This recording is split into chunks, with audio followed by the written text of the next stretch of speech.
প্রিয় শিক্ষার্থীবৃন্দ, নরসিংদী সরকারি কলেজের অনলাইন ক্লাস কার্যক্রমে তোমাদের স্বাগত। আশা করছি তোমরা সকলে সুস্থ আছো, নিরাপদে আছো এবং পরিবার পরিজন সবাইকে নিয়ে তোমরা ভালো আছো। তোমাদের সাথে আছি আমি মোহাম্মদ একরাম হোসেন, সহকারী অধ্যাপক, গণিত বিভাগ, নরসিংদী সরকারি কলেজ।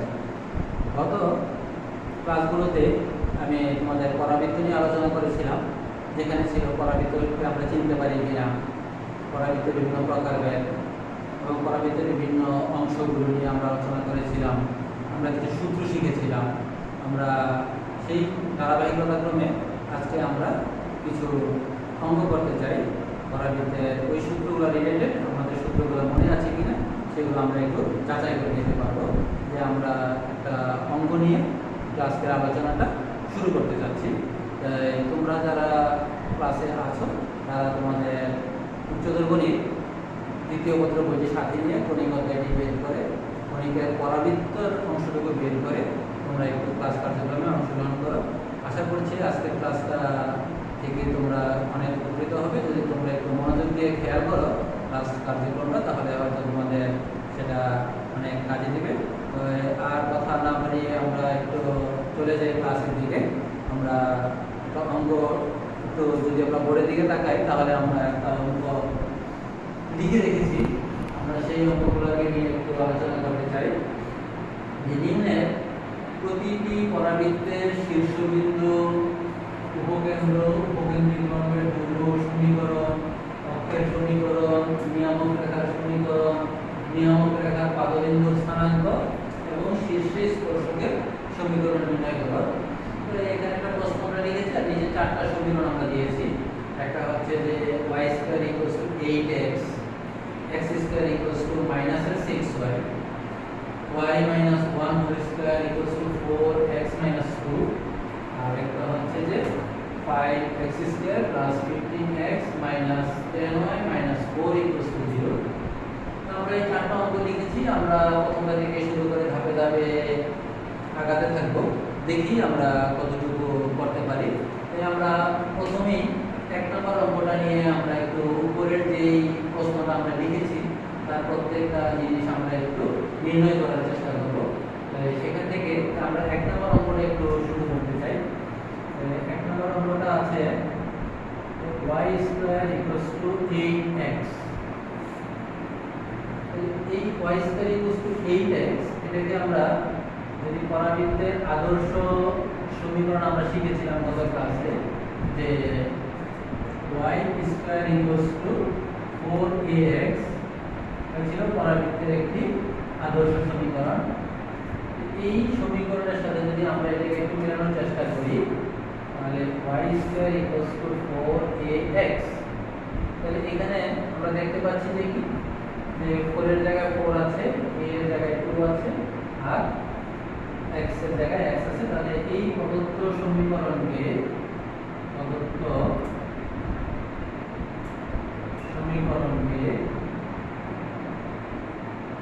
পরাবৃত্তের আদর্শ সমীকরণ y square equals two 4ax এর সাথে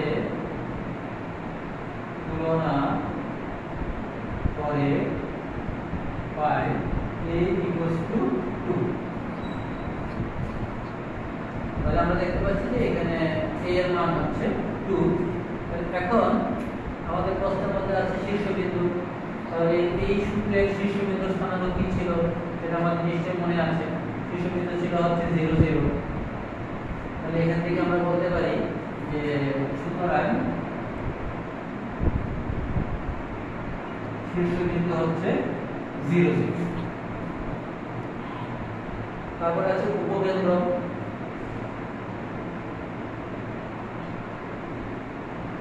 উপকেন্দ্র এই সমীকরণের উপকেন্দ্রের স্থানাঙ্ক ছিল a0। তাহলে এখন আমার উপকেন্দ্র হচ্ছে a এর মান হচ্ছে 2, তাহলে উপকেন্দ্রের স্থানাঙ্ক হবে 2 0। উপকেন্দ্র মিনস হচ্ছে উপকেন্দ্রের স্থানাঙ্ক। উপকেন্দ্রিক লম্বের দৈর্ঘ্য, উপকেন্দ্রিক লম্বের দৈর্ঘ্য। উপকেন্দ্রিক লম্বের দৈর্ঘ্য আমরা শিখেছিলাম হচ্ছে 4a, তাহলে অর্থাৎ x এর আগে যতটুকু আছে সেই সম্পূর্ণটাই হচ্ছে আমার উপকেন্দ্রিক লম্বের দৈর্ঘ্য। তাহলে x এর আগে আছে 8, তাহলে উপকেন্দ্রিক লম্বের দৈর্ঘ্য হবে আমার 8 একক। উপকেন্দ্রিক লম্বের সমীকরণ, উপকেন্দ্রিক লম্বের সমীকরণ, উপকেন্দ্রিক লম্বের সমীকরণের সূত্র ছিল আমার এই হচ্ছে আমার উপকেন্দ্রিক লম্ব, আর উপকেন্দ্রিক লম্বের সূত্র ছিল হচ্ছে x a। আর উপকেন্দ্রিক লম্বের সমীকরণ হবে এখানে x এর মান হচ্ছে 2, x 2 বা x 2 0। তারপরে আছে কি অক্ষের সমীকরণ, অক্ষ বলতে অক্ষ বা অক্ষ রেখার সমীকরণ, অক্ষ রেখার সমীকরণ। এই চিত্রের জন্য সমীকরণের জন্য আমরা দেখেছিলাম অক্ষ রেখাটা ছিল হচ্ছে আমার x অক্ষ রেখা, x অক্ষ রেখার সমীকরণ হচ্ছে y 0, কারণ অক্ষের সমীকরণ হচ্ছে আমার y 0। তারপর হচ্ছে নিয়ামক রেখার সমীকরণ,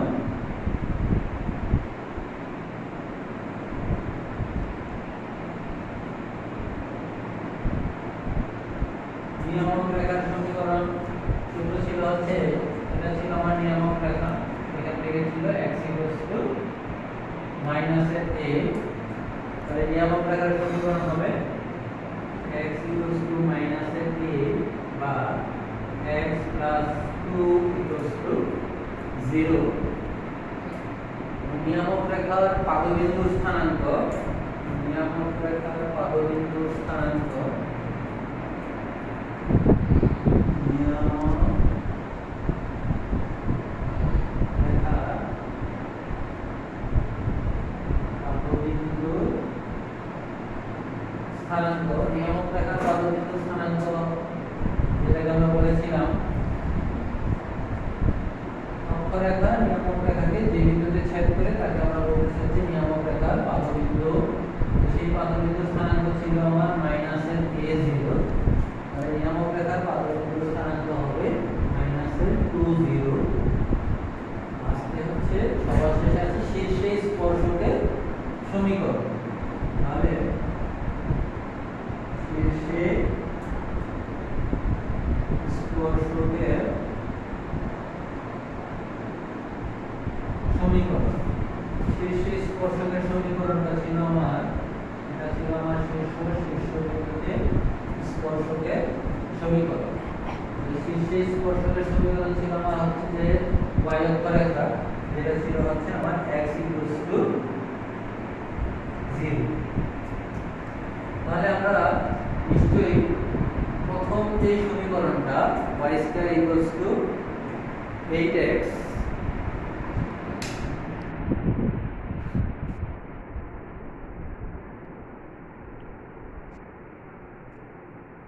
y² 8x, সেই সমীকরণের যে সমস্ত কাঙ্ক্ষিত বিষয়গুলো আমার চাওয়া ছিল সেগুলা মনে হয় আমরা একটু বের করতে পেরেছি।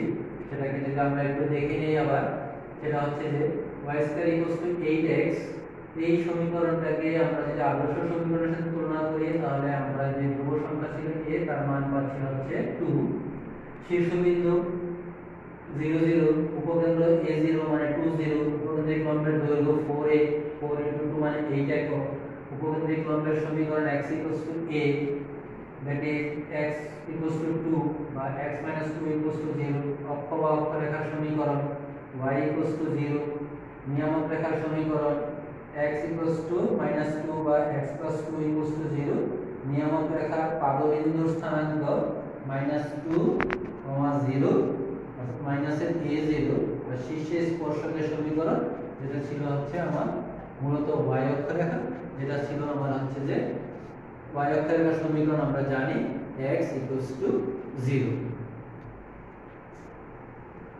এখন আমরা যদি দ্বিতীয় অঙ্কটা একটু চিন্তা করি, তাহলে দ্বিতীয় অঙ্কটা হচ্ছে যে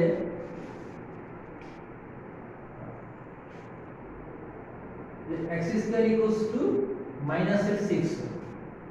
তাহলে x স্কয়ার ইকুয়ালস টু যদি মাইনাসের 6y হয়, তাহলে এই সমীকরণটাকে আমরা তুলনা করতে পারি x স্কয়ার ইকুয়ালস টু মাইনাসের 4ay। এই সমীকরণের সাথে যদি আমরা তুলনা করি, তাহলে a এর মানটা হবে x স্কয়ার ইকুয়ালস টু মাইনাসের 6y মাইনাস 4 3/2y, অর্থাৎ এখানে a এর মান হবে মাইনাসের a এর মান হবে 3/2। a এর মান কখনোই, খেয়াল করতে হবে, a এর মান কখনোই নেগেটিভ না, a কখনোই মাইনাসের 3/2 না, a অলওয়েজ পজিটিভ। আর প্রত্যেকটা সূত্র যখন আমরা শিখেছিলাম সেখানে আমার শর্ত ছিল a গ্রেটার দেন 0। তার মানে হচ্ছে যে x স্কয়ার ইকুয়ালস টু মাইনাসের 4ay a গ্রেটার দেন 0, তাহলে x স্কয়ার ইকুয়ালস টু মাইনাসের 6y রেখে মাইনাস 4 3/2y। এই সমীকরণে যদি আমরা এটার সাথে তুলনা করি মাইনাসের 4ay, তাহলে আমরা পাবো হচ্ছে a এর মান হচ্ছে 3/2। তাহলে আশা করি তোমাদের এই জিনিসটা অবশ্যই একটু খেয়াল করবে এবং মনে রাখার চেষ্টা করবে যে a এর মানকে কখনোই নেগেটিভ নেওয়া যাবে না, a অলওয়েজ পজিটিভ। a যদি পজিটিভ হয়, তাহলে এই দুই নম্বর যে সমীকরণটা আছে x স্কয়ার ইকুয়ালস টু মাইনাসের 6y, তার জন্য আমার শীর্ষবিন্দুটা কি হবে, তার জন্য আমার সূত্রগুলো কি দাঁড়াবে। আমরা যদি একটু এখানে একটু দেখি যে শীর্ষবিন্দু এই তার সাথে আমাদের যেই পরিবর্তনটা ছিল, আমরা যেটা বলেছিলাম যে সমীকরণটাতে যে চেঞ্জগুলো হবে সেটা হবে x এর জায়গায় y হবে, y এর জায়গায় x হবে। যেখানে প্লাসে থাকবে সেখানে মাইনাসে হবে, যেখানে মাইনাসে থাকবে সেখানে প্লাসে হবে। গত ক্লাসে আমরা সেই সূত্রটুকু একটু আলোচনা করেছিলাম, নিশ্চয়ই তোমাদের মনে আছে। তাহলে এখন এখানে শীর্ষবিন্দু 0 0, তাহলে এখানে x সমান 0 y সমান 0, এখানেও 0 0 শীর্ষবিন্দু, তাহলে শীর্ষবিন্দু 0 0। উপকেন্দ্র এখানে ছিল হচ্ছে a0, কিন্তু এই সমীকরণের জন্য হবে 0 মাইনাসের a, 0 মাইনাসের a, দ্যাট ইজ আমাদের যে a এর মান হচ্ছে 3/2, a এর মান হচ্ছে 3/2, তাহলে আসবে 0 মাইনাস 3/2। উপকেন্দ্রিক লম্বের দৈর্ঘ্য এটা হচ্ছে 4a, the always positive, that is উপকেন্দ্রিক লম্বের দৈর্ঘ্য হচ্ছে 6 একক।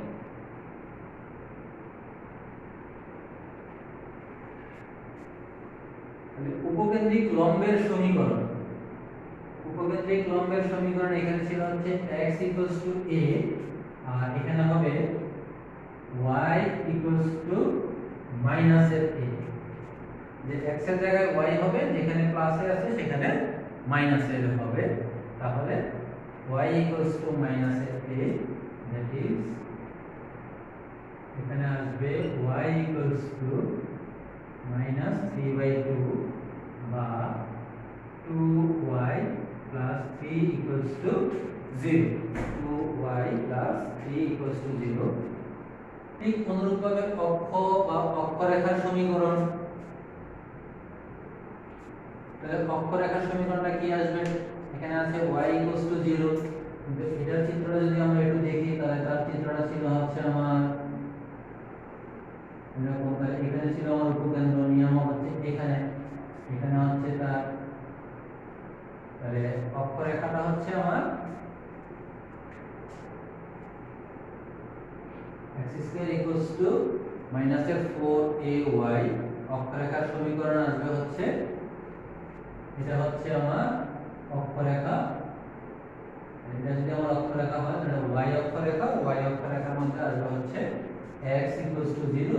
অর্থাৎ আমরা যদি অত কিছু চিন্তা না করতাম, তাহলে আমরা শুধু বলে দিতাম যে y এর জায়গায় x হবে, তাহলে আমরা সেটা পেয়ে যেতাম। তাহলে নিয়ামক রেখার সমীকরণ, নিয়ামক রেখার সমীকরণ কত আসবে? নিয়ামক রেখার সমীকরণ আসবে y equals to positive a, that is y equals to 3/2 বা 2y minus 3 equals to 0। নিয়ামক রেখার সমীকরণ আসবে y equals to a, that is 3/2।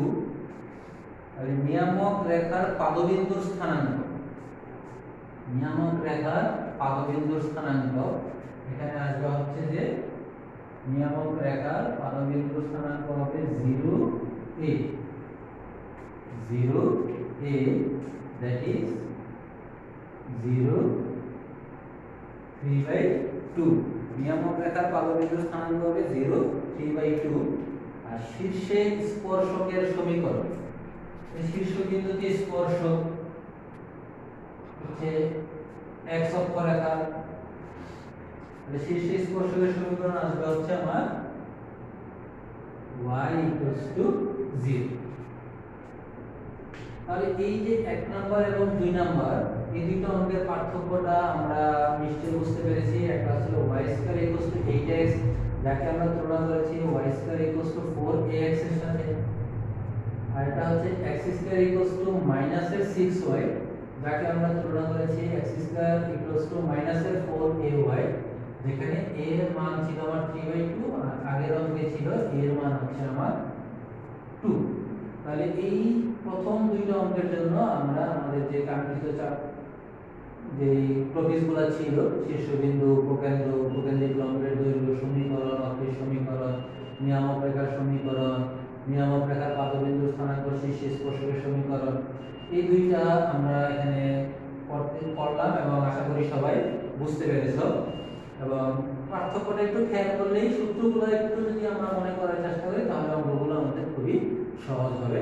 এখানে আমার কোনো রকম কোনো কনফিউশন হবে না। শুধু মনে রাখতে হবে যে তোমাদেরকে যে a কখনোই নেগেটিভ নেওয়া যাবে না। সূত্রটা কিভাবে মনে রাখতে হবে? যে যেখানে প্লাসে আছে সেখানে মাইনাসে হবে, যেখানে মাইনাসে আছে সেখানে আমার প্লাস a হবে। আশা করি সবাই বুঝতে পারছো। তাহলে আমরা এবার 3 নাম্বার অঙ্কটার মধ্যে যাই।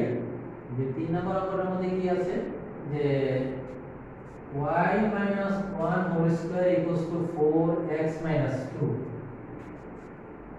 তাহলে এই যে আমরা সমীকরণটা দেখতে পাচ্ছি যে y minus 1 whole square equals to 4 into x minus 2, আমরা এই রকম অঙ্কের সরাসরি সূত্র আমরা শিখিনি। সূত্র আছে, যে সূত্র আমরা শিখিনি। যেহেতু আমরা সূত্র শিখিনি তাহলে আমরা ওই সূত্রগুলো ছাড়াই আমরা যে সূত্রগুলো শিখেছি সেই সূত্র দিয়ে কিভাবে অঙ্কটাকে করতে পারি আমরা সেটা একটু দেখতে চাই। আমরা প্রয়োজনে পরে সূত্রগুলোকে আবার পরে আলোচনা করে নেব। আমরা একটু দেখি যে আমরা সেই অঙ্কটাকে কিভাবে করতে পারি।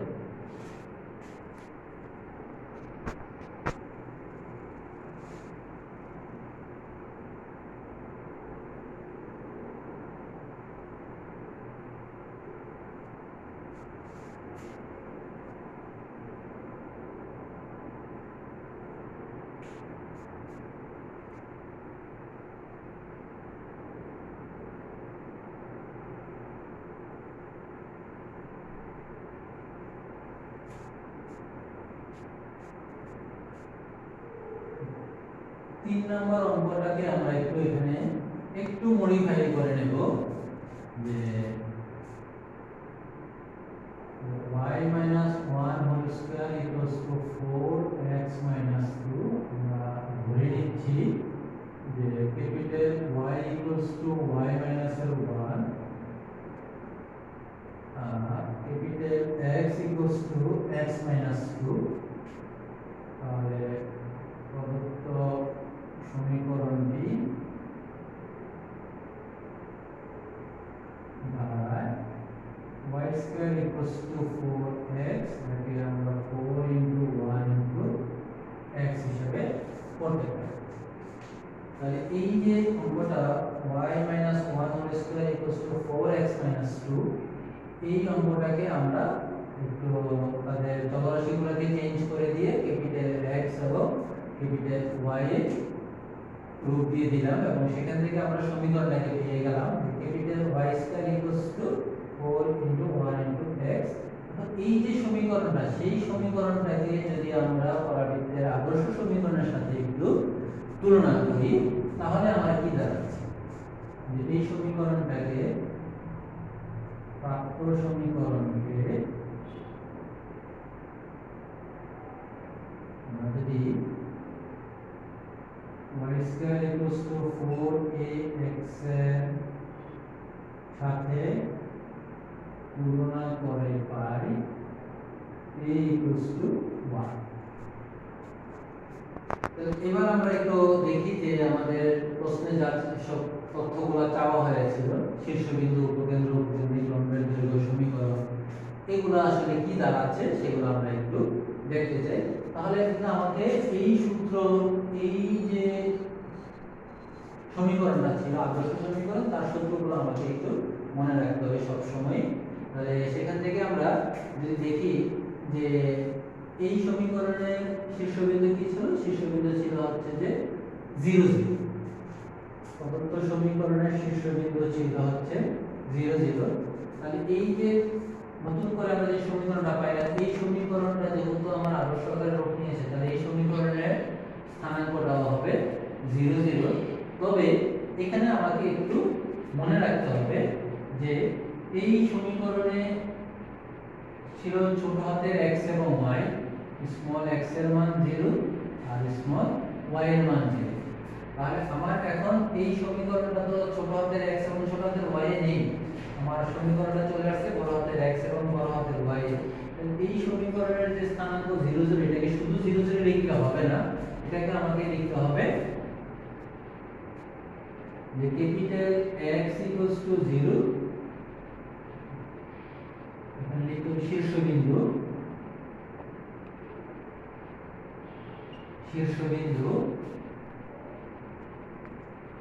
capital X equals to 0, capital Y equals to 0. শীর্ষবিন্দু capital X equals to 0, capital Y equals to 0. that is x এর মানটাকে আমাকে বসিয়ে দিতে হবে যে x minus 2 equals to 0 আর y minus 1 equals to 0, x minus 2 R y equals to 1.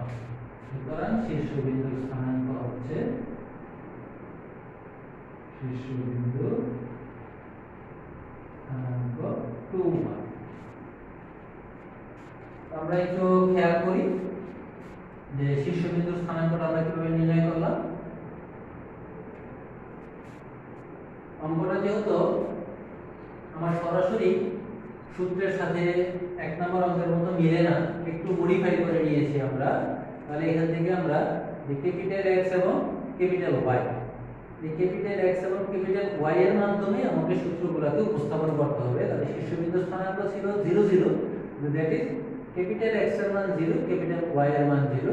কিন্তু অঙ্ক যেহেতু ছিল আমার ছোট হাতের x y এ, এজন্য ছোট হাতের x y আমাকে কনভার্ট করতে হবে। তাহলে x - 2 = 0 আর ক্যাপিটাল y এর মান y - 1 = 0। এই শীর্ষবিন্দু x = 2 y = 1, তাহলে শীর্ষবিন্দুর স্থানাঙ্ক হচ্ছে আমার 2 1। তাহলে এবার যদি আমরা দেখি একটু উপকেন্দ্রের স্থানাঙ্ক কত হবে, এখানে উপকেন্দ্রের স্থানাঙ্ক কি আমরা জানি, উপকেন্দ্রের স্থানাঙ্ক হচ্ছে যে a0, that is উপকেন্দ্রের স্থানাঙ্ক হচ্ছে a0, তার মানে x = a, y = 0। এখানে ছোট হাতের x এর জায়গায় বসবে বড় হাতের x। উপকেন্দ্র হচ্ছে x = a, এর মান আমরা বের করেছিলাম 1 এবং y এর মান হচ্ছে 0। তাহলে x -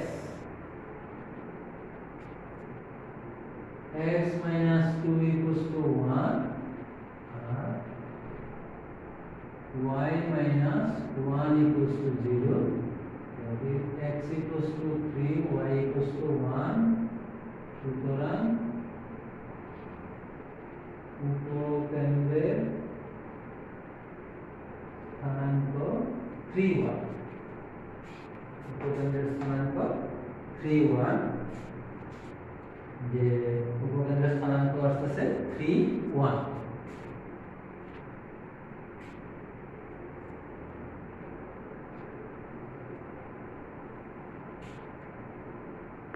তারপর হচ্ছে উপকেন্দ্রিক লম্বের দৈর্ঘ্য। আমাকে এখান থেকে যদি আমরা এগুলোকে একটু মুছে ফেলি,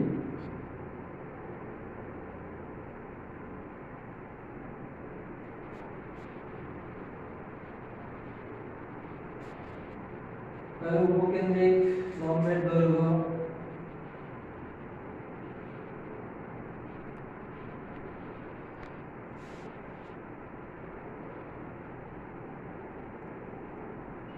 উপকেন্দ্রিক লম্বের দৈর্ঘ্য 4a,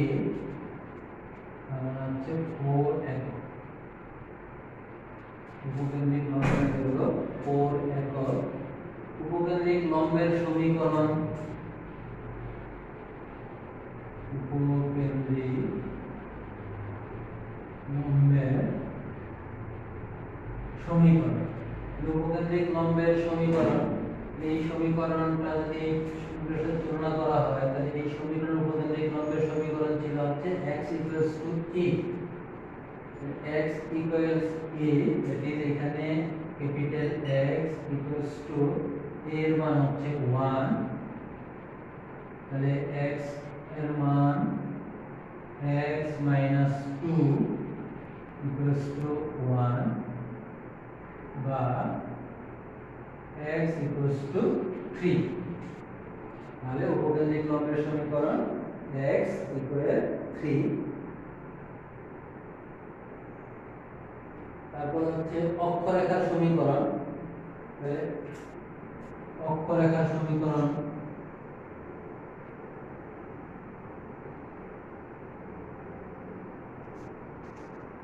অক্ষরেখার সমীকরণ হচ্ছে y = 0, মানে capital Y = 0, that is y - 1 = 0 বা y = 1। অক্ষরেখার সমীকরণ হচ্ছে y = 1। আমাকে সবসময় যেটা মনে রাখতে হবে যে সূত্রগুলো শুরু করতে হবে আমার ক্যাপিটাল X এবং ক্যাপিটাল Y দিয়ে, কিন্তু অ্যানসারটা আসবে সবসময় স্মল x এবং স্মল y এর মাধ্যমে। তাহলে অক্ষরেখার সমীকরণ হচ্ছে y = 0, that is capital Y = 0, y এর মান হচ্ছে y - 1, y - 1 = 0 বা y = 1। তারপর হচ্ছে নিয়ামক রেখার সমীকরণ,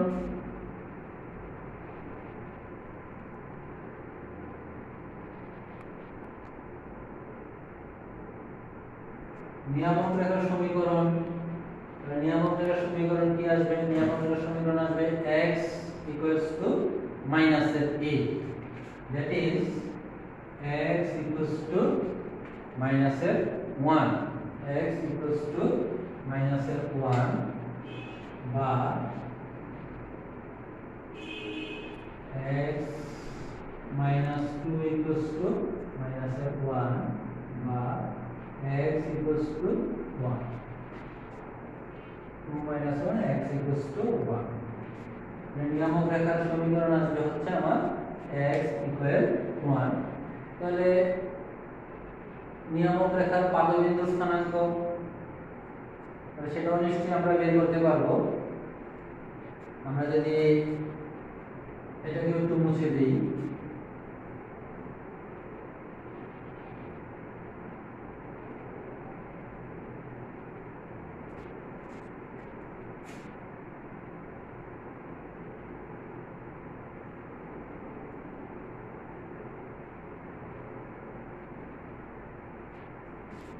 নিয়ামক রেখা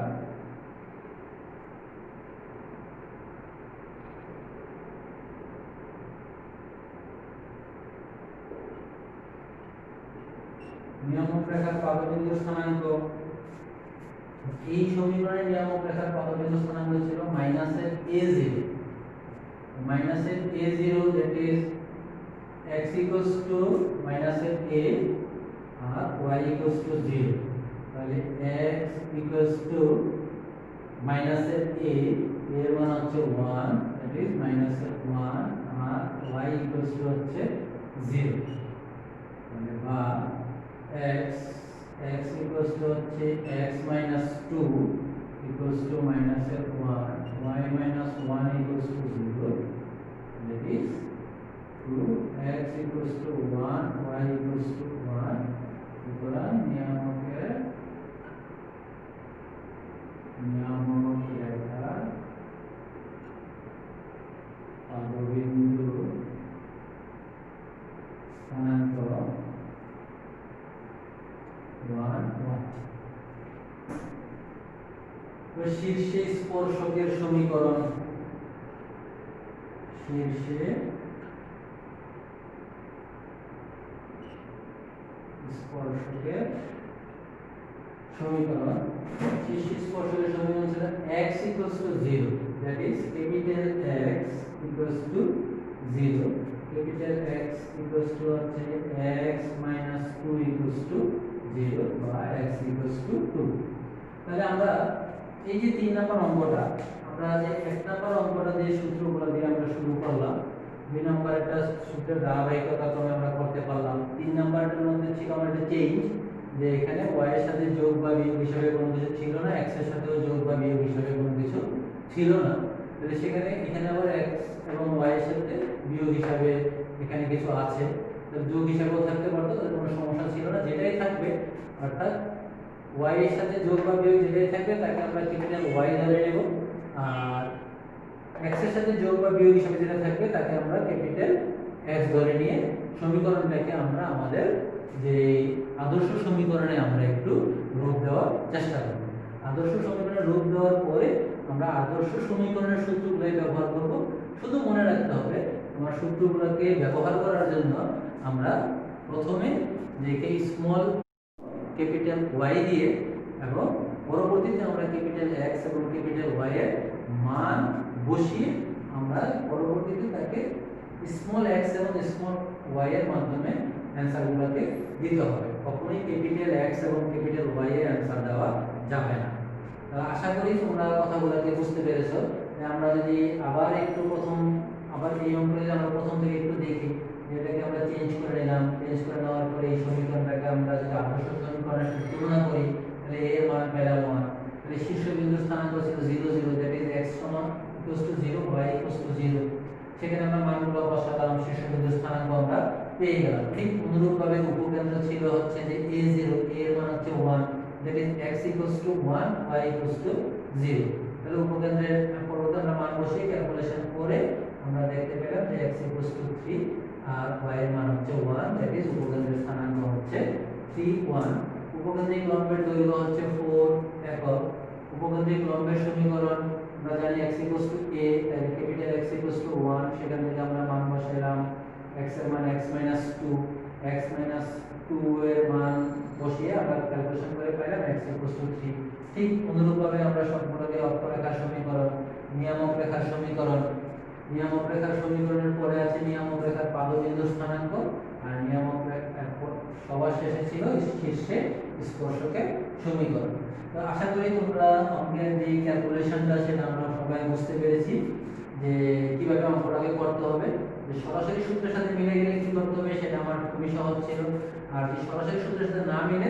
তাহলে আমাকে সূত্রের মধ্যে কিভাবে ফেলতে হবে ক্যাপিটাল X এবং ক্যাপিটাল Y এ কনভার্ট করে তারপরে অঙ্কটাকে আমার শুরু করতে হবে তারপরে আমরা সূত্রগুলোকে ফেলে অঙ্কগুলোকে একটু করার চেষ্টা করব তো আমরা এখানে আশা করি প্রত্যেকেই এই অঙ্কটা বুঝতে পেরেছি এবার আমরা 4 নম্বর অঙ্কটা নিয়ে একটু আলোচনা করতে চাই যে 4 নম্বর অঙ্কটাতে আমরা একটু দেখি যে 4 নম্বর অঙ্কটাতে আমার কি আছে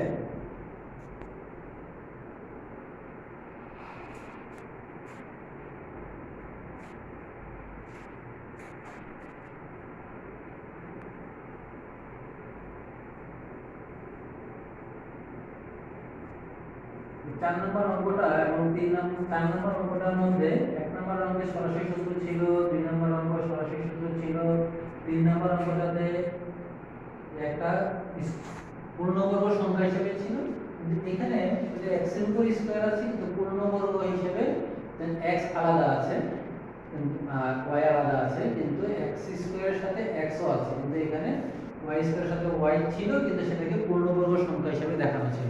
কিন্তু যদি এই রকম অঙ্ক থাকে যেখানে x স্কয়ারের সাথে x থাকবে বা y স্কয়ারের সাথে y থাকবে, সেই অঙ্কগুলোকে প্রথমে আমার কাজ হবে তাকে পূর্ণবর্গ সংখ্যায় কনভার্ট করে নিতে হবে। তো পূর্ণবর্গ সংখ্যায় যদি আমরা একটু এটাকে কনভার্ট করার চেষ্টা করি তাহলে সেটাকে আমরা কিভাবে করতে পারি সেটা আমরা একটু দেখি। যে 5x square plus 15x minus 10y minus 4 0, বা যে যার উপরে বর্গ থাকবে সেগুলোকে আমরা এক বাম পাশে রেখে দেব আর বাকিগুলোকে আমরা ডান পাশে শিফট করে দেব। কোনো অবস্থাতেই যার উপরে বর্গ আছে সেই রিলেটেড চলরাশিটিকে আমরা ডান পাশে নেব না। এখন আমরা এটাকে যদি আমরা এখান থেকে যদি 5 কমন নিয়ে ফেলি তাহলে x square plus 3x equals to 10y plus 4। আমরা যদি এবার উভয় পক্ষকে 5 দ্বারা ভাগ করে দিই 10y plus 4 divided by 5।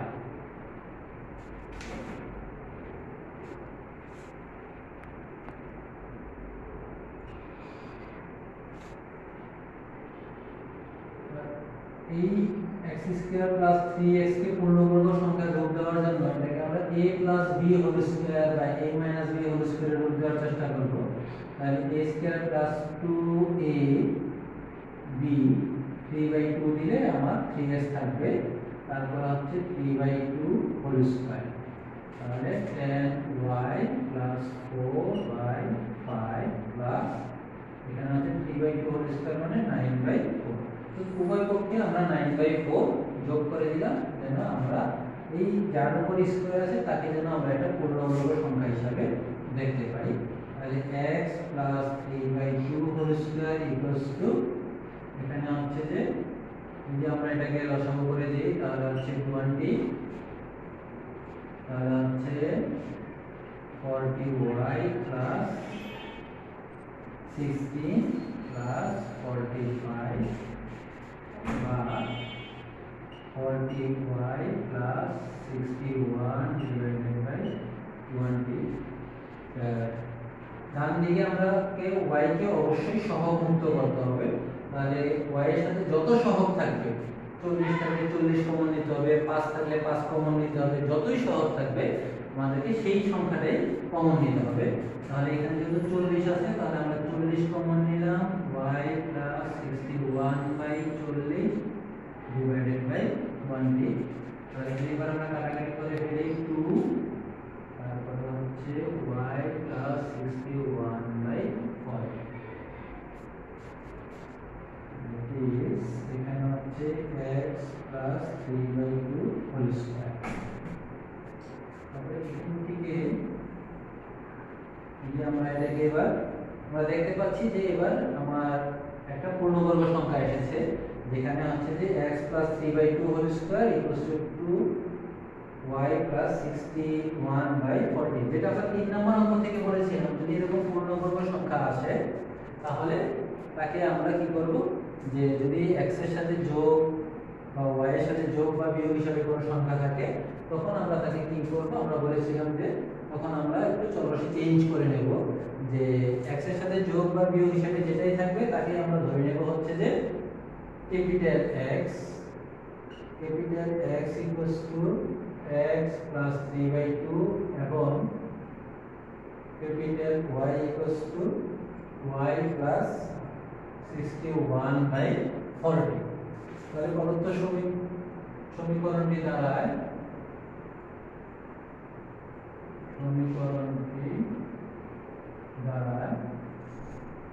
x square equals two 2y। এটাকে যদি আমরা আদর্শ সমীকরণ হিসেবে একটু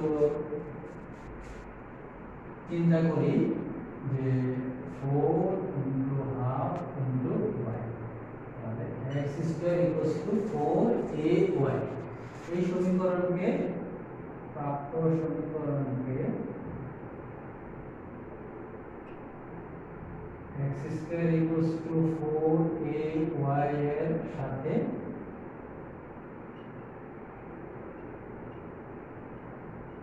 তুলনা করে পাই a ইকুয়ালস টু হাফ।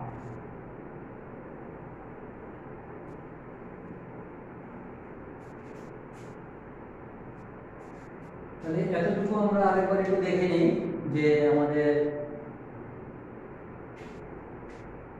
যে সমীকরণটা ছিল সেই সমীকরণটাকে আমরা একটু মডিফাই করে ক্যালকুলেশন করে তাকে আমরা একটা পূর্ণবর্গ সংখ্যায় রূপ দিলাম। পূর্ণবর্গ সংখ্যায় রূপ দেওয়ার পরে তাকে আমরা ক্যাপিটাল X এবং ক্যাপিটাল Y এ কনভার্ট করে নিয়ে আমরা যে সমীকরণটা পাইলাম সেটা হচ্ছে x square equals two 2y।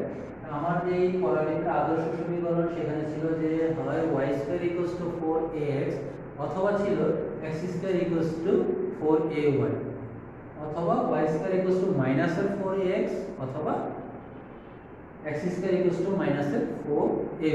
এখানে যেহেতু আমার পজিটিভ এসেছে তাহলে আমাকে x square equals two 4ay এর সাথে তুলনা করতে হবে।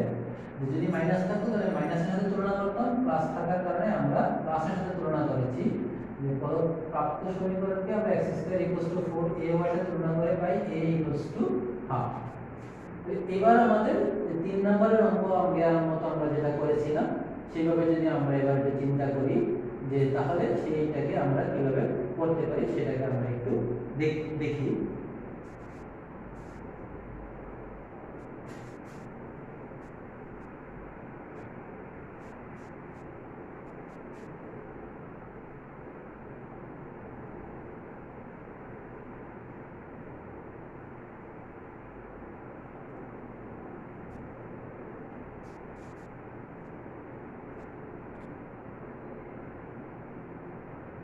তাহলে এই সমীকরণের শীর্ষবিন্দু হচ্ছে যে ক্যাপিটাল X ইকুয়ালস টু 0 এবং ক্যাপিটাল Y ইকুয়ালস টু 0। শীর্ষবিন্দু capital X equals to 0 capital Y equals to 0 তাহলে x প্লাস 3/2 ইকুয়ালস টু 0 আর y plus 61/40 equals to 0। x equals to -3/2 y equals to -61/40। তাহলে সুতরাং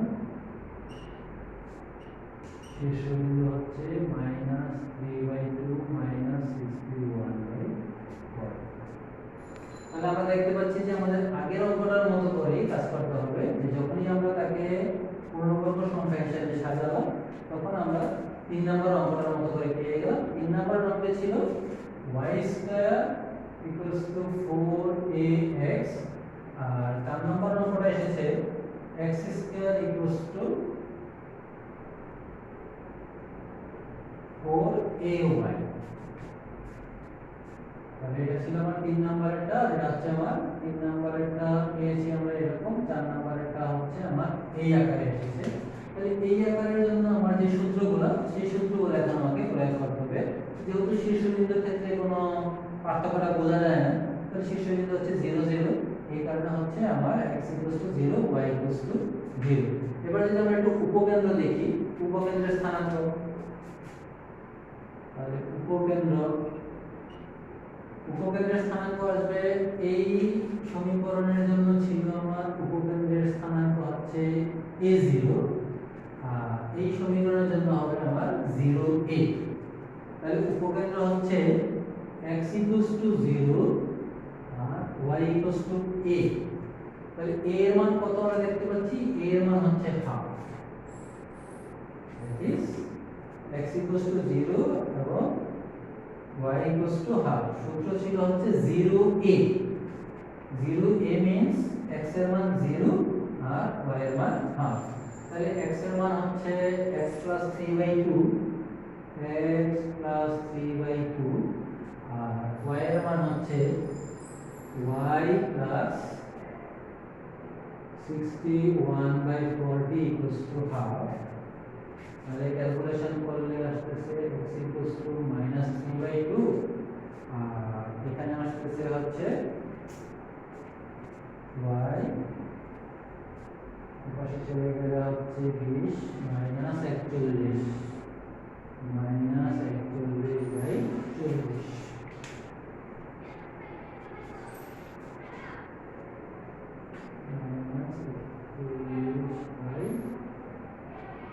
অর্থাৎ -41/40। তাহলে উপকেন্দ্রের স্থানান্তর আসবে হচ্ছে আমার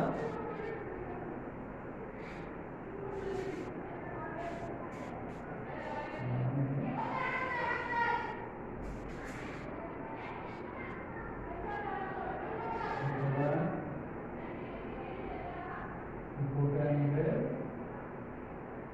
স্থানান্তর আসবে -3/2 -41/40।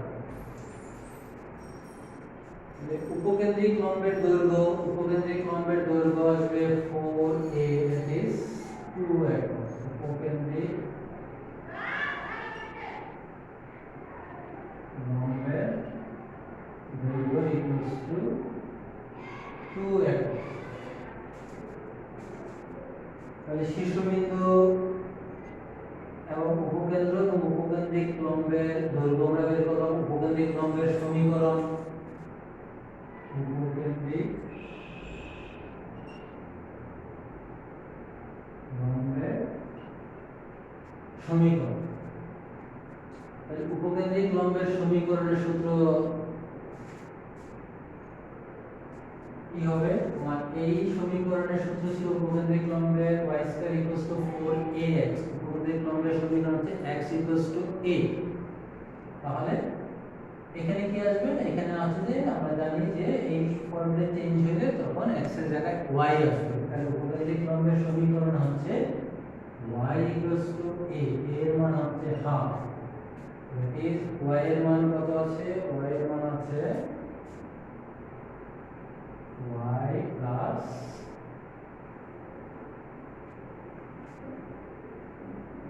61/40 equals to half, বা y equals to -41/40।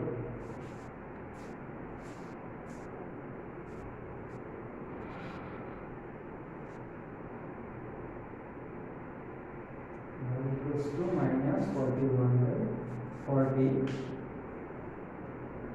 তাহলে আমরা উপকেন্দ্রিক লম্বের সমীকরণ নির্ণয় করতে পারলাম। আশা করি বাকিগুলো তোমরা নির্ণয় করতে পারবে। নিয়ামক রেখার সমীকরণ, অক্ষের সমীকরণ, নিয়ামক রেখার পাদবিন্দুর স্থানাঙ্ক, শীর্ষে স্পর্শকের সমীকরণ। শুধু সূত্রটাকে তোমাকে ঠিক মতো একটু প্রয়োগ করার চেষ্টা করতে হবে। তাই আমরা যতটুকু করেছি সেটুকুই আমরা একটু আবার দেখে নিই। যে আমরা প্রথমে সমীকরণটাকে একটা পূর্ণবর্গ সংখ্যা দিয়ে সাজিয়ে নিলাম সমীকরণটাকে। তারপরে x এর সাথে যা ক্যাপিটাল x, y এর সাথে ক্যাপিটাল y ধরে সমীকরণটাকে আমরা আদর্শ সমীকরণে তুলনা করে এর মানটাকে নির্ণয় করলাম। এর মানটার জন্য আমাকে সবসময় মনে রাখতে হবে যে যদি সমীকরণে নেগেটিভও থাকে, যেটা 2 নম্বর অঙ্কে ছিল, এর মান কখনোই নেগেটিভ হবে না, এর মান অলওয়েজ পজিটিভ। এর মান পজিটিভ ধরে নিয়ে সূত্রগুলোকে আমাকে চেঞ্জ করে নিতে হবে, যেখানে প্লাসে থাকবে।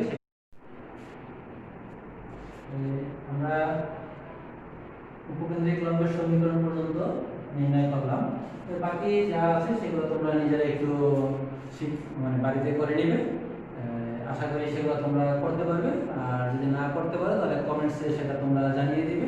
যদি সেটা জানো তাহলে হয়তো আমরা পরবর্তীতে এখান থেকে আলোচনা শুরু করব, আর না হলে আমরা পরবর্তীতে নতুন টপিকসে চলে যাব। তো পরবর্তী ক্লাস পর্যন্ত সবাই ভালো থাকবা, সুস্থ থাকবা। আল্লাহ হাফেজ।